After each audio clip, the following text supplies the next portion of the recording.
요즘은 하루가 다르게 세상이 변합니다. 지난달에 들린 음식점인데 다시 가보면 다른 업종으로 변해 있기도 하고 또 각종 법령의 규칙들도 아주 자주 바뀝니다. 어디 환경만 이렇게 변하겠습니까? 이 머리 모양 바뀌듯이 사람의 마음도 자주 변하는 세상입니다. 매번 같은 문제에 부딪혀도 마음이 처한 상황에 따라 해결 방법이 달라지곤 합니다.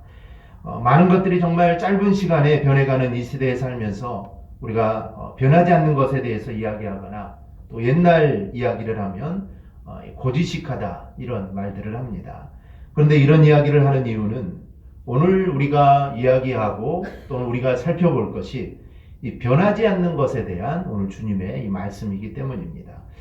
마치 고향에 가면 이 어머니의 손맛이 변하지 않는 것처럼 변하지 않는 것이 가치를 갖는 겁니다. 그리고 보면 사실 가장 중요한 것들은 절대로 변하지 않습니다. 예수님께서도 정말 변하지 않고 일관되게 강조하시는 것이 있습니다. 오늘 본문은 사실 여러 개의 이야기가 나옵니다. 즉 세 가지의 이야기인데요. 하지만 이 각각 다른 이 세 가지 이야기를 통해 예수님은 하나같이 정말 동일한 것을 강조하고 있습니다. 그럼 세 가지에서 강조하고 있는 것이 무엇일까요? 우리가 세 가지의 이 스토리를 우리가 보면서 우리가 그것을 발견할 수 있기를 바랍니다. 첫째는 한 여자에게 하신 말씀 에피소드입니다. 오늘 이 이야기는 앞서 살핀 본문과 연결이 되는 그런 말씀입니다. 예수님께서 이 귀신의 왕 바알세불을 힘입어 귀신을 쫓아낸다는 이야기를 하는 자들에게 대답하기를, 그러면 이 같은 편끼리 싸우는 건데 그렇게 해서 얻을 게 무엇이 있냐라고 말씀을 합니다. 같은 편끼리 싸우는 거죠. 바알세불도 귀신의 왕이고 또 귀신이고, 근데 같이 싸우는 게 그러면 얻을 게 무엇이냐. 그리고 말하기를 귀신 나갔다가 더 많은 귀신을 데리고 나왔던 곳으로 다시 들어가기도 한다라는 말씀으로 너희는 항상 깨어 있을 것을 우리에게 이렇게 말씀하셨습니다. 그러자 이 말씀을 듣던 한 여자가 음성을 높입니다. 그래서 27절인데요. 이 말씀을 하실 때 무리 중에서 한 여자가 음성을 높여 이르되 당신을 뵌 태와 당신을 먹인 젖이 복이 있나이다 하니. 여인은 이런 예수님의 이야기를 들으면서 아마 지혜를 느꼈던 것 같습니다. 만약 예수님과 상대편이 토론 배틀을 하는 거라면 정말 상대편이 아무런 대꾸를 못할 말씀을 지금 주님이 하고 계십니다.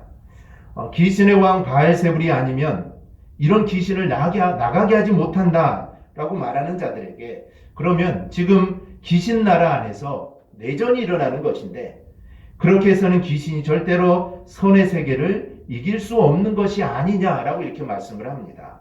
그리고 예수님은 한마디 더 하시죠. 오늘 19절을 보면 내가 바알세불을 힘입어 귀신을 쫓아내면 너희 아들들은 누구를 힘입어 쫓아내느냐? 그러므로 그들이 너희 재판관이 되리라.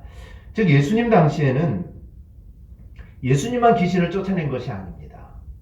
그 당시 이 랍비나 다른 유대인들 가운데서도 귀신 들린 사람을 고치는 일을 행하는 이들이 그 당시에도 있었습니다. 그런데 똑같은 일을 하면서 예수님은 귀신의 왕 바알세불의 힘을 더듬혀 쫓아내는 거고 자신들은 하나님의 능력으로 이걸 쫓아낸 거라 말하면 이거는 이야기가 맞지 않다라는 것입니다. 그리고 더 나아가 20절을 보면 그러나 내가 만일 하나님의 손을 힘입어 귀신을 쫓아낸다면 하나님의 나라가 이미 너희에게 임하였느니라 라고 말씀을 합니다. 이 말씀은 예수님께서 귀신을 쫓아내는 것은 바알세불을 힘입어 귀신을 쫓아내는 것이 아니다라는 것을 지금 말씀하는 겁니다. 그리고 한 걸음 더 나아가 자신이 한 일이 곧 하나님의 나라를 보여주는 일이다 라고 주장을 합니다. 그런 의미에서 예수님이 벙어리 귀신을 쫓아내는 사건은 단순히 축사의 기적을 머무는 것이 아닙니다. 그것은 이제 하나님의 나라가 임했다는 것을 우리에게 상징적으로 보여주는 사건이 이 벙어리 들린 귀신이 나간 겁니다. 예수님은 사역을 시작하면서 하신 말씀이 회개하라, 천국이 가까이 왔다라는 이 말씀을 하십니다. 그리고 벙어리 귀신이 쫓겨나간 사건은 그 하나님의 나라 사역이 이제 본격적으로 시작된 것을 말씀해 줍니다. 그러므로 이 벙어리 귀신이 쫓겨난 것은 바알세불의 힘을 힘입어 쫓아낸 것이 아닐 뿐더러 그것은 하나님의 능력을 통하여 이루어진 일이고, 그리고 이는 하나님의 나라가 이미 이스라엘 가운데 시작되었음을 나타내주는 사건이다 라고 우리가 볼 수 있습니다. 그리고 그 하나님의 나라가 이미 너희 가운데 임해 있다라는 것을 지금 예수님이 보여주신 겁니다. 그렇기 때문에 앞서 이야기한 논리를 반박하지 못하면 결국 이것도 반박할 수가 없습니다. 그런데 상대가 이미 할 말을 잊었으니 하나님의 나라가 임했다는 것을 이건 인정할 수밖에 없습니다. 그들은 마음으로는 받아들일 수가 없습니다. 그리고 마음으로는 인정할 수도 없지만 또 이것을 반대할 수도 없는 겁니다. 이런 상황을 보면서 이 여인은 정말 예수님은 정말 논쟁을 잘한다. 정말 예수님은 논리적으로 정말 완벽하다. 예수님은 정말 상대방의 입을 완전히 막아버렸다. 이런 놀라움을 이 여인은 느끼게 되는 겁니다. 그래서 예수님에 대해서 최상의 칭찬을 합니다. 당신을 뵌 태와 당신을 젖먹인 젖이 복이 있나이다. 이 말씀은 정말 그 당시에 다른 사람을 칭찬할 수 있는 최상의 칭찬의 표현입니다. 이 여인은 주님을 진정한 메시아로 인정한 이 믿음이 있는 여인이다라고 우리가 볼 수 있습니다. 왜냐하면 이 여인의 말은 우리가 예수님을 잉태한 마리아를 본 엘리사벳의 고백과 동일합니다. 누가복음 1장 41절 2절을 보면 엘리사벳이 마리아가 문안함을 들으매 마리아가 복중에서 뛰노는지라 엘리사벳이 성령의 충만을 받아 큰 소리로 불러 이르되 여자 중에 내가 복이 있으며 내 태중의 아이도 복이 있도다 라고 이렇게 기록을 합니다. 또 당시에 메시아를 대망하던 랍비들의 문헌과도 일치합니다. 이 당시의 랍비 문헌은 메시아가 태어나는 때가 복이 있으며 그를 낳은 태가 복이 있으며 그를 보는 시대가 복이 있으며 그를 보는 눈이 복이 있도다 라는 말이 있습니다. 즉 예수님이 태어나는 그때가 복된 때라는 것이고 예수님을 낳은 그 태가 바로 복이 있고 예수님을 보는 시대가 또한 복이 있습니다. 그리고 그를 보는 눈이 정말 복이 있다라는 겁니다. 그래서 이 연의 말을 통해 예수님께서는 영적으로는 정말 하늘에 계신 그 하나님께 영광을 돌리고 육적으로는 이처럼 예수님을 낳으신 모친 마리아를 정말 영광스럽게 하셨음을 우리가 볼 수 있습니다. 보통 사람들은 칭찬을 들으면 우쭐해지죠. 우쭐해지고 어깨가 올라갑니다. 내가 이렇게 대단한 사람이었냐 라는 이런 생각들을 합니다. 그런데 주님은 이 여인의 칭송을 듣고 이렇게 말씀합니다. 28절을 보면 오히려 하나님의 말씀을 듣고 지키는 자가 복이 있느니라. 이게 예수님의 반응입니다. 즉 자신을 최고로 정말 극찬하는 여인에게 예수님은 오히려 아직 이 여인에게 가르쳐 주실 수 있는 게 아직 남아 있었던 겁니다. 오늘 본절은 참된 복의 조건은 육적인 것이 아니라 영적인 것임을 우리에게 보여줍니다. 예수님의 말씀을 통해 예수님의 말씀을 듣고 지키는 것이야말로 참된 복을 얻을 수 있는 비결임을 바로 우리에게 말씀합니다. 여기서 듣는다라는 말은 우리가 단순히 그냥 듣는 정도가 아니라 정말 하나님의 말씀을 소중히 여기고 순종하고자 하는 마음으로 몰두하여 듣는 것을 의미합니다. 그냥 귀로만 듣는 것이 아니라 내가 이 들려지는 하나님의 말씀을 내가 어떻게 이 말씀을 지킬까 정말 귀를 쫑긋 세우고 순종하는 마음으로 듣는 겁니다.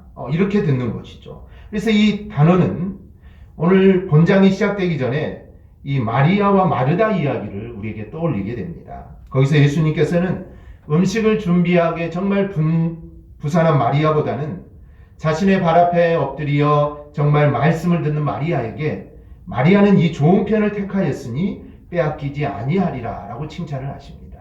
그런 의미에서 예수님께서는 진정으로 복이 있는 자는 자신을 낳은 어머니가 아니라 정말 하나님이 말씀을 듣는 자가 정말 복된 자다라고 말씀하시므로 이 앞선 마리아와 마르다의 이야기를 다시 한번 그 교훈을 확증시켜 주고 있는 겁니다. 즉 한마디로 말씀을 듣기만 하는 것이 아니라 너희들은 그 말씀을 지키는 자가 되어야 된다라는 말씀입니다. 이게 예수님께서 강조하신 말씀입니다. 지금 너는 말씀을 들으면서 일종의 휴회를 느끼는구나. 그런데 더 중요한 게 있다. 그것은 말씀을 듣고만 있는 것이 아니라 그 말씀대로 이루는 것이다. 바로 이것이 정말 중요하다. 예수님은 이것을 강조하십니다. 이에 대해서 이미 이렇게 말씀하신 적이 있습니다. 예수님이 걱정돼서 예수님의 어머니와 동생들이 예수님을 찾아옵니다. 그때 제자들이 예수님의 어머니와 또 동생들이 문 밖에 있다는 이야기를 들은 예수님이 이렇게 말하죠. 내 어머니와 내 동생들은 곧 하나님의 말씀을 듣고 행하는 이 사람이다 라고 말씀을 합니다. 이는 어머니와 동생을 무시하는 게 아닙니다.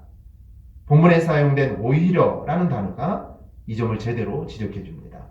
오히려는 이 여인의 이야기를 부정하거나 약화시키는 것이 아니라 뒤에 나오는 이야기, 즉 진정한 복은 하나님 말씀을 듣고 지키는 자에 있다는 것을 강조하시는 겁니다.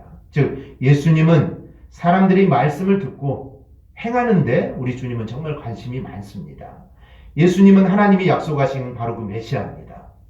그런데 주님께서 우리에게 원하시는 것은 당신의 말씀을 듣고 그 들은 말씀을 지키는 자가 되는 것입니다. 그래서 주님의 관심은 말씀이 우리 안에 들어가 이 말씀이 역사를 이루어내는 것입니다. 그래서 주님은 이 일에 정말 관심이 많습니다. 그리고 이것보다 더 중요한 것은 없습니다. 주님이 바로 이를 이루기 위해 이 땅에 오신 겁니다. 그래서 주님은 자신을 칭송하는 여인에게 지금 이것을 가르치신 겁니다.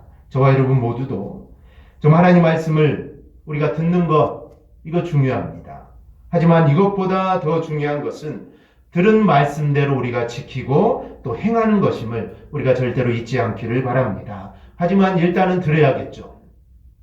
듣지 않으면 절대로 행할 수 없습니다. 그래서 듣는다는 전제하에 들은 말씀대로 행해야 하는 것입니다. 그렇게 살아갈 때 우리 주님이 정말로 기뻐하시는 겁니다.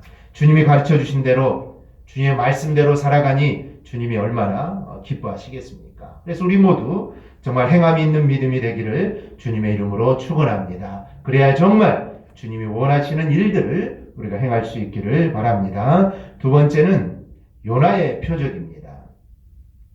이 당시 사람들은 표적을 구했습니다. 하나님이 약속된 메시아가 오시면 메시아 되심을 보여주는 놀라운 표적들이 있다라고 그들은 생각을 했습니다. 그래서 그들은 항상 이 표적을 구하죠. 그래서 사람들이 조금 놀라운 일들을 일으키면 야, 이 사람이 메시아인가? 라고 생각을 하고 그 사람을 따라다니곤 했습니다. 그래서 예수님 당시에 또 세례 요한이 있었을 당시에 이런 사람들이 많았습니다. 그래서 많은 무리들을 이끌고 다니는 자칭 메시아라는 사람들이 있었습니다. 그런데 그들을 사람들이 따라가다 보면은 처음에는 정말 메시아 같지만 나중에 보면 아니었다라는 것이죠. 그래서 많은 무리가 따라다녔지만 얼마 정도의 시간이 지나면 그 무리들이 다 사라져버립니다. 그래서 그들은 항상 표적을 구하였고 그런 사람이 나타나면 그 사람은 항상 따라다녔다는 것이죠. 그래서 예수님도 이 사실을 잘 아셨기에 사람들이 표적을 구한다라고 말씀을 합니다. 그런데 그들은 표적만 구할 뿐이지 정작 표적을 보고도 믿음으로 반응을 하지 않았습니다.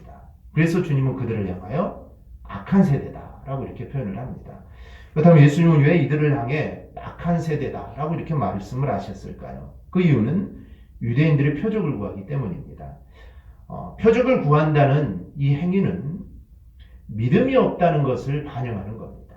그리고 또 하나 악함을 드러내는 것입니다. 성경의 기록을 보면 예수님은 그들이 기억하지도 못할 만큼 정말 수많은 표적들을 그들에게 보여주었습니다. 주님은 수많은 병자를 고치고 귀신도 내쫓고 죽은 자까지 살렸습니다. 또 풍랑을 잔잔케 하시고 물고기 2마리 보리떡 5개로 5,000명이 넘는 사람들을 먹이셨습니다. 그런데도 불구하고 그들은 주님을 만날 때마다 항상 새로운 표적을 구합니다. 주님께 새로운 표적을 좀 보여달라는 것이죠. 그것은 한마디로 그들의 마음속에 주님을 메시아로 받아들이려는 그런 믿음이 그들 가운데 없기 때문입니다. 그들은 이미 수많은 표적을 보았음에도 불구하고 완악함으로 인해 주님을 메시아로 인정하지 않고 더 큰 표적, 아마 더 큰 새로운 그런 표적을 외쳤던 겁니다. 마치 목마른 자가 소금물을 마시고 더 큰 갈증 속에서 새로운 물을 찾는 것과 똑같습니다. 결국 그들은 주님 메시아 되신 표적을 보고도 그로 인해 다른 표적을 계속 구하다가 마침내 그리스도를 십자가에 못 박는 죄악을 범하게 됩니다. 그리고 그들이 어떻게 됩니까? 그들은 하나님의 심판을 받아 멸망하고 말았습니다. 그래서 주님께서는 이러한 이들을 향해 악한 세대다라고 이렇게 말씀을 합니다. 그리고 그런 저들에게 주님께서는 나는 너희에게 요나의 표적밖에 보일 표적이 없나니 요나가 니느웨 사람들에게 표적이 됨과 같이 인자도 이 세대에 그러하니라 라고 말씀을 합니다. 우린 요나의 표적이 무엇인지 우리가 좀 알아야 됩니다. 요나서를 보면 이 요나가 어떤 행동을 했는지 잘 나타납니다. 사실 요나는 니느웨에 가서 선포하라는 이 하나님의 말씀을 이게 좀 못마땅했습니다. 왜냐하면 그들은 이방 민족이었고 또 자신들의 나라를 늘 괴롭히던 나라였기 때문입니다.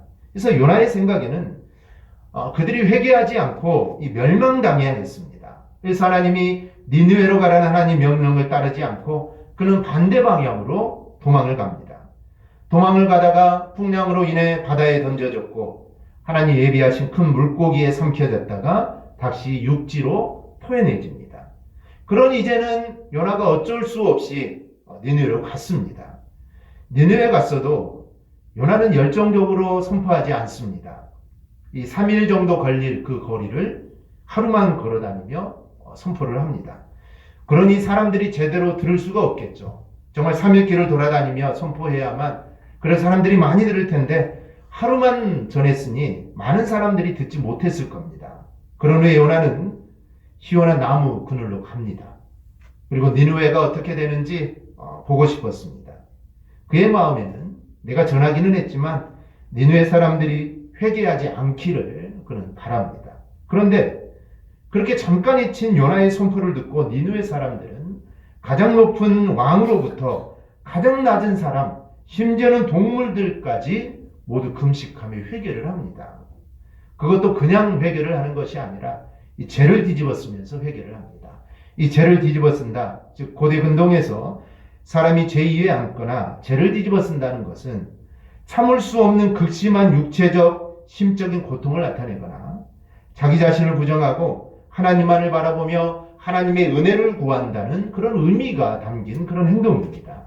당시 세계 최강의 권세를 자랑하던 아수르 제국의 최고 통치자가 굵은 베옷을 거치고 제2에 앉았다는 것은 아수르뿐만 아니라 당시 사람들 누구도 정말 도저히 상상할 수 없는 이건 정말 놀라운 일들입니다. 그것도 서쪽의 작은 나라 이스라엘에서 온 정말 이름도 알려지지 않는 한 선지자의 선포를 듣고 그들이 그렇게 했다는 것은 이거는 가히 충격적인 일이 아닐 수 없습니다. 하지만 아수르 왕은 적어도 바로 그 순간만큼은 모든 권세와 권위를 정말 하나님 앞에 내려놓고 오직 여호와 하나님만을 최고로 신으로 인정하는 가운데 그에게 은혜를 바로 구했던 것입니다. 바로 그 순간만큼은 아수르 왕도 하나님의 은혜를 구하게 됩니다. 이게 바로 요나의 표적입니다. 무엇을 이야기하는 걸까요? 그것은 바로 말씀 선포입니다. 그리고 그 말씀을 듣고 회개한 이 니느웨 사람들입니다. 즉 하나님의 역사는 다른 걸로 이루어지지 않습니다. 즉 하나님의 역사는 결국 이 말씀으로 이루어집니다. 그러니 무엇보다도 하나님의 말씀에 우리는 관심을 가져야 되고 말씀에 따라 회개하며 하나님의 편에 서는 게 우리에게는 정말 중요합니다. 이 말씀으로 인한 역사가 하나님께서 바라시고 하나님께서 기뻐하시는 겁니다. 이를 보충하기 위해서 주님의 덧대는 예까지 들어줍니다. 31절을 보면 심판 때에 남방 여왕이 일어나 이 세대 사람을 정죄할 거다라고 말씀을 합니다. 여기서 남방 여왕은 바로 열왕기상 10장에 나오는 스바의 여왕입니다. 성경학자들에 의하면 스바라는 나라는 오늘 아라비아 반도 남부의 예멘쯤에 해당이 된다라고 말을 합니다. 그렇다면 이 스바는 예루살렘에서 거리만도 2000km가 넘는 정말 대단한 먼 곳에 위치해 있는 나라입니다. 그런데 이 여왕은 솔로몬에게 하나님의 지혜가 풍부하다는 걸 듣고는 직접 그것을 확인하기 위해 이스라엘에까지 옵니다. 그리고 직접 확인하고는 하나님께 영광을 돌립니다. 주님이 이야기를 하신 이유는 스바의 여왕은 말씀을 듣기 위해 먼 길을 왔다라는 것입니다. 즉 하나님의 말씀을 듣기 위해 2000km가 넘는 거리를 마다하지 않고 직접 왔다라는 것입니다. 그리고 그 말씀을 마음으로 받아들였다는 것입니다. 하지만 지금 눈앞에 있는 이스라엘 사람들은 도무지 말씀에는 관심이 없고 그들은 계속해서 놀라운 표적만 구하고 있었던 겁니다. 그러니 비록 이방 사람이지만 정말 말씀을 소중하게 여겼던 이 스바 요한이 심판 때 정말 지금처럼 말씀을 듣지 않는 이스라엘 백성들을 정죄할 것이다 라는 말씀입니다. 주님은 이것뿐만 아니라 앞서 이야기하던 요나의 표적을 다시 들어 이야기하면서 니느웨 사람들도 심판 때에 지금의 이스라엘 사람들을 정죄할 것이다 이렇게 말씀을 합니다. 왜 그렇습니까? 니느웨 사람들은 요나가 그렇게 정말 대충 말씀을 전했죠. 대충 그냥 하루만 걸어서 대충 전하는 그 말씀이었지만 그들은 그 말씀을 받고 그 말씀대로 회개했기 때문입니다. 이에 비하면 주님 당시의 유대인들은 어떻습니까?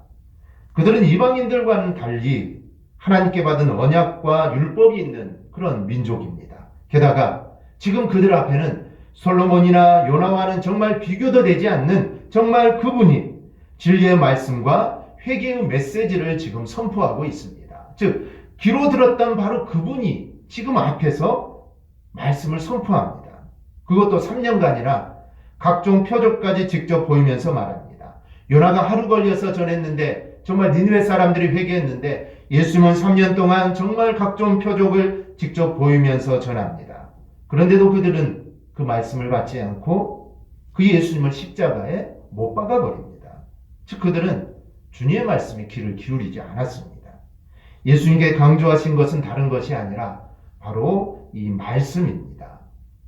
우리는 말씀에 대해서 어떤 자세를 취하는지 내 자신을 우리는 돌아봐야 합니다. 혹시 남방의 여왕이나 또 니느웨 사람들이 오늘 이 땅에 온다면 나에게 어떤 말을 할지 우리는 내 자신을 돌아봐야 합니다. 예수님 시대의 사람들처럼 이 남방 여왕과 니느웨 사람들이 우리를 정죄하지는 않을까요? 말씀에 대해 우리가 관심을 갖지 못하면 그럴 수밖에 없습니다. 예수님이 한결같이 강조하신 것은 말씀에 대해서 너희가 관심을 가지라. 이것이 바로 예수님이 다시 한번 강조하신 겁니다. 세 번째는 등경 위의 등불에 관한 것입니다. 요즘은 전기로 세상을 밝히니 이 등불에 대해서 이해를 잘하지 못할 수도 있습니다. 특별히 청소년들에게는 이 등불을 설명하기가 어렵죠. 하지만 우리가 등대를 생각하면 됩니다. 등대를 어디에 만듭니까? 등대는 아무 곳에 만들지 않습니다. 등대는 먼 바다에서도 바라볼 수 있는 위치에 등대를 만듭니다. 즉 빛이 먼 바다에서도 보여야 하기 때문입니다. 가정에 쓰는 조명도 마찬가지입니다. 전등은 당연히 천장에 달려 있습니다. 그래야 빛이 골고루 퍼져서 주변을 환하게 밝히기 때문입니다. 등불도 마찬가지입니다. 등불을 켠 후에 즉 곡식이나 액체 등의 불량을 헤아린 데 쓰는 우리나라 말로 이 대 아래 두지 않습니다. 만일 그렇게 된다면 등불을 켜서 하려고 했던 일을 할 수 없겠죠. 등불을 대로 덮어놓으면 당연히 그 등불은 꺼질 겁니다. 그러면 등불을 켜야 하는 이유가 하나도 없습니다. 그래서 등불은 당연히 이 등잔을 걸어놓는 기구 위, 즉 성경이 말하는 등경 위에 둬야 그 빛이 사방을 비치게 하는 겁니다. 그러면 주님은 이걸로 무엇을 지금 이야기하시려는 걸까요? 그러면서 주님은 34절에서 우리의 눈이 등불이다 라고 이렇게 말씀을 합니다. 등불이 환하게 사방을 밝히듯이 우리 눈이 등불이라서 우리 안에 있는 빛이 어둡지 않아야 된다라고 말씀을 합니다. 그리고 우리 안에 있는 등불이 밝으면 등불이 세상을 비출 때와 같이 정말 환하게 된다. 그러면서 우리 안에 있는 빛이 어둡지 않은가 너희는 너 자신을 늘 살펴보라 라고 말씀을 합니다. 그럼 우리들은 왜 내 자신의 마음의 등불을 우리가 늘 이렇게 점검해야 할까요? 첫째는 우리 마음속에는 조금만 방심해도 마구 고개를 쳐드는 죄악의 세력이 항상 꿈틀거리고 있기 때문입니다. 또 하나는 이상하게도 우리의 마음은 선한 것보다는 악한 것에 대해 잘 반응하고 오래 기억하는 습성이 있기 때문입니다. 그래서 이 공부하는 일에 대해서는 정말 둔하기 짝이 없는 사람들도 이 나쁜 일에 대해서는 한 번만 보면 기억하는 그런 천재와 같은 사람들도 있습니다. 뿐만 아니라 우리 인간들은 기억해야 할 것은 너무나 쉽게 잊어버리는데도 잊어버려야 할 것들은 평생 기억하곤 합니다. 예컨대 영어나 수학 같은 일반 학문은 말할 것도 없고 하나님의 말씀 역시 사람들의 마음에 오래 머물지 못합니다. 그래서 어느 목사님의 말처럼 성도들은 목사가 아무리 똑같은 설교를 해도 매주일마다 새로운 설교를 듣는다고 합니다. 왜냐하면 지난주의 설교를 기억하는 사람은 거의 없기 때문입니다. 그런데도 사람들은 반대로 잊어야 할 것들은 또 기분 나쁜 말이나 사건들은 잊어버리지 않고 평생 기억하고 계속해서 곱씹습니다. 따라서 우리는 이 종교개혁자 마틴 루터의 말처럼 사람이 매일 수염을 깎듯이 자기 마음의 제약들을 잘라내야 하며 매일 방안을 청소하듯이 마음의 더러운 것들을 씻어내야 합니다. 그러므로 성도 여러분은 언제나 세상의 어둠보다는 정말 먼저 여러분 마음의 어두움이 얼마나 심한지 늘 내 자신을 살펴야 합니다. 그리고 날마다 자신을 복종시키며 하나님의 은혜를 통해 우리가 새롭게 변화가 되어야 됩니다. 그래야만 이 어두운 세상 가운데서도 빛을 비추는 하나님의 등불이 우리가 될 수 있는 겁니다. 그럼 눈의 몸이 등불이다 라는 이게 무슨 뜻일까요? 이게 시력이 좋아야 된다는 말일까요? 우리가 그 사람이 어떤 사람인지 볼 때 제일 먼저 얼굴을 봅니다. 얼굴 중에서도 이 눈을 봅니다. 눈빛을 보면 그 사람이 어떤 사람인가 대충 알 수가 있습니다. 무언가 숨기는 사람은 눈이 맑지 않습니다. 그리고 눈이 자연스럽지 않습니다. 눈을 제대로 마주치지도 못합니다. 그래서 눈이 몸의 등불이다 라고 말을 하는 겁니다. 야곱이 삼촌집에서 아내를 맞을 때 삼촌 라반의 두 딸을 아내로 맞습니다. 그때 레아와 라헬을 비교하는 말이 있는데 그가 말하기를 레아는 알력이 부족했다라고 이렇게 말을 합니다. 이는 단지 시력이 나빴다는 뿐만 아니라 총기가 부족했다라는 것입니다. 즉 레아는 라헬보다 총기가 부족했다라는 그런 뜻입니다. 그 사람의 눈빛에서 그 내면까지 바로 우리가 볼 수 있는 겁니다. 그럼 몸에 등불인 눈이 밝으려면 우리가 어떻게 합니까? 오늘 주님께 세 가지 이야기를 하면서 이 내용을 왜 이 부분에 기록했는지 우리는 생각해 봐야 합니다.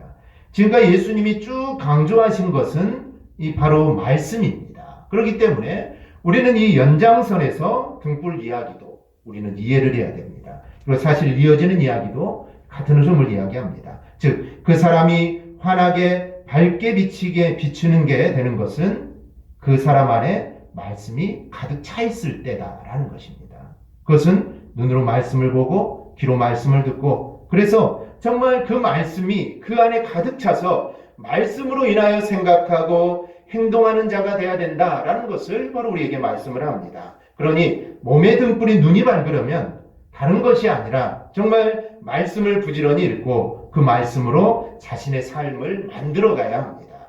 말씀이 충만하여 말씀으로 인한 인생을 우리가 살아가야 됩니다. 이렇듯 주님께서는 정말 처음부터 끝까지 이 말씀을 지금 강조를 합니다. 우리는 세 개의 에피소드를 보았는데요. 모두 주님께서 한 가지 사실, 바로 이 말씀에 관심을 두고 계십니다. 즉, 많은 것들이 변해도 변하지 않는 것, 바로 그것이 말씀이죠. 즉, 주님의 시대에도 마찬가지고 지금의 시대도 그리고 앞으로의 시대도 변하지 않는 것은 이 말씀입니다. 그렇기 때문에 주님은 이 말씀을 지금 강조하는 것입니다. 그렇다면 우리는 말씀을 어떻게 생각하고 있는지 그리고 또 말씀을 나는 어떻게 대하고 있는지 또 오늘도 나의 생활은 그 말씀과 어떻게 연관이 되어 있는지 우리는 늘 생각하는 자들이 되어야 됩니다. 즉 하루하루의 삶이 우리는 항상 말씀과 함께 살아야지 말씀과 동떨어진 삶을 살아서는 안 된다는 겁니다. 즉 예배 때마다 우리가 말씀을 생각하고 주일날면 말씀을 생각하는 것이 아니라 내가 있는 곳에서 주방이면 주방, 가정 아니면 직장, 사업장 어디에 있든지 항상 우리는 말씀을 생각하고 그 말씀과 연관되어 있는 그런 삶들을 우리는 늘 살아야 됩니다. 그런 자가 바로 주님이 원하시는 모습으로 살아갈 수가 있습니다. 즉 말씀으로 인하여 주님을 기뻐하시는 일을 이루는 자가 될 때 바로 그 사람이 예수님의 제자가 되는 것입니다. 즉 예수님이 강조하는 것 그걸 행하는 자가 제자죠. 학교에서도 선생님의 가르침을 잘 따르는 자가 그 제자가 진정한 제자겠죠. 선생님 가르쳐 주는 것은 하지 않는 제자를 진정한 제자라고 볼 수는 없습니다. 마찬가지로 우리 주님께서 정말 소중하게 생각하시고 정말 매일매일 가르치시는 것 그것을 생각하고 그것대로 행하는 자가 진정한 제자가 되는 겁니다. 근데 예수님은 늘 말씀을 강조하십니다. 말씀을 강조하십니다. 표적, 이적, 사람들은 이것을 기대하죠. 정말 놀라운 기적들, 놀라운 표적들을 기대합니다. 하지만 그런 놀라운 표적과 놀라운 이적으로 인해 정말 주님을 믿고 그것을 인해 뜨거워지면 그는 언젠가 식어지게 됩니다. 식어지게 됩니다. 한때 우리나라도 그런 게 정말 많았습니다. 기적도 많았고 손만 대면 정말 치유를 받고 넘어지고 정말 그런 일들이 정말 많았습니다. 하지만 지금은 그런 일들이 많이 없어졌습니다. 그런 기적들은 평생 가지 않습니다. 하지만 말씀은 평생 가는 것입니다. 그 말씀이 정말 내 안에 제대로 자리만 잡기만 하면 그 말씀은 정말 우리가 어떠한 일을 당해도 어떠한 어려움을 당해도 그 말씀으로 인해 우리가 이겨낼 수 있습니다. 기적을 바라는 자는 어려움이 있을 때 또 다른 기적을 바랍니다. 전보다 더 큰 기적을 바랍니다. 하나님 한 번만 더 나에게 이런 기적을 베풀어 주시면 내가 정말 충성하겠습니다. 하지만 말씀은 그렇지 않습니다. 말씀은 정말 우리 안에 자리를 잡아 우리가 일평생 정말 말씀을 붙잡고 살아가게 하고 정말 그 말씀을 의지하여 승리하는 삶을 우리가 살아가도록 합니다. 그래서 오늘 주님은 표적이나 기적보다도 오늘은 말씀을 이렇게 강조하고 있습니다. 우리가 정말 예수님께서 가지신 관심, 즉 그 말씀에 우리도 정말 관심을 가져서 우리가 말씀을 우리 안에 받아 정말 그 말씀으로 우리의 신앙이 자라고 또 그 말씀으로 우리가 늘 승리하는 우리 삶이 꼭 되기를 주님의 이름으로 축원합니다. 아멘. 기도하겠습니다.